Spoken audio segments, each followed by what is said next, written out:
Tell the truth. My name is Dr. Joesph Blidgen, and I'm a cardiothoracic surgeon. I know it's a big word, but what it means is that I'm a heart surgeon and a thoracic, which is chest surgeon. So I work both at National Chest and the University Hospital.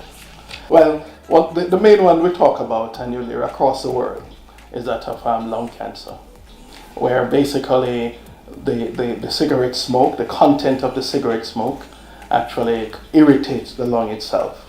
And the lung try and sort of fight against its irritation, and you end up having what we call abnormal growth, where the natural tendency is for the body to control growth. In this case, the body has lost that tendency to control growth, so there's overgrowth of cells.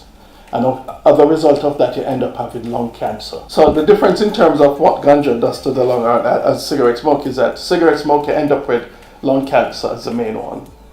But long term, you also end up with bullous disease in terms of 60s and 70s.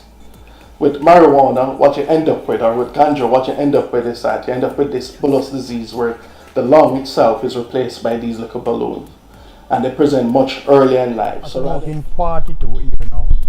And when I smoke, what if a bad feeling, serious chest pain. And I feel, and sometimes I vomit, and when I vomit blood. What we know is that most people in Jamaica, or most men in Jamaica, when they present us with lung cancer or bullous disease, will give us a combination of smoking. They say, Doc, you know what? I smoke marijuana and I smoke cigarette. So we recognize in terms of our own practice that when the combination of both cigarette and marijuana, the effects are more severe and the presentation of disease are much earlier. What is responsible for addiction? Well, there are many factors that are responsible for addiction. In the cigarette smoke itself, the main component is nicotine. And nicotine tends to affect and adjust the brain and is like giving the desire for more. The second component, like when you start mosting, is that of peer pressure. So you'll go to a party or to some event and you smoke one cigarette. Your friend may smoke cigarette and you continue to do it until over a period of time, the accumulation of nicotine in the brain sort of facilitate this addiction. Sometimes I lie down, and when time I lie down, I can't move. For a minute, 2 hours, I have to just lie down and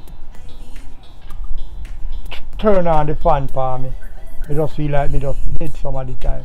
The differentiation between second and third hand smoking is basically the mechanism of which one tend to get addicted to the cigarette smoke.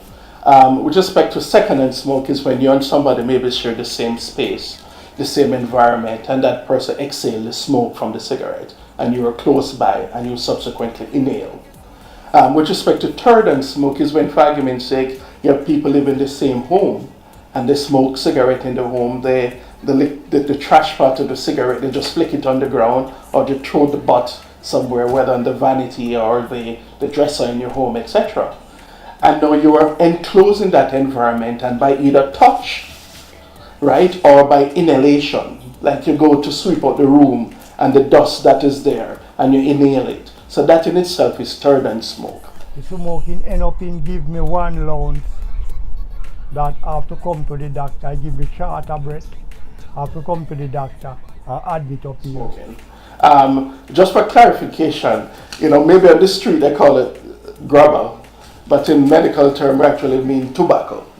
Well, the effect of tobacco and cigarette are the same. At the end of the day, we'll end up with lung cancer because you smoke this single component, which is the tobacco, which also contains nicotine and which also contains the significant chemicals, or what we call carcinogen, in cigarette smoke. What are some of the recommendations to teenagers? Well, the first thing is not to start, right? That's maybe one of the most important things to do, because quitting is very, very difficult to do. And as mentioned before, there are significant effects of cigarette smoking on the lung, and long-term effects. And normally when you start to smoke, irrespective of the period of time when you stop, some damage will already occur with respect to the lung. I'm taking 350 pills I get from the doctor yesterday. And I'm taking 26 pills through the smoking a day. I take 13 in the morning and take 13 in the evening. So I'm taking 26 pills. So the smoking is no good for nobody else. And I want to tell them, stop smoke up. When you stop smoke, you can have a good health. Now look good.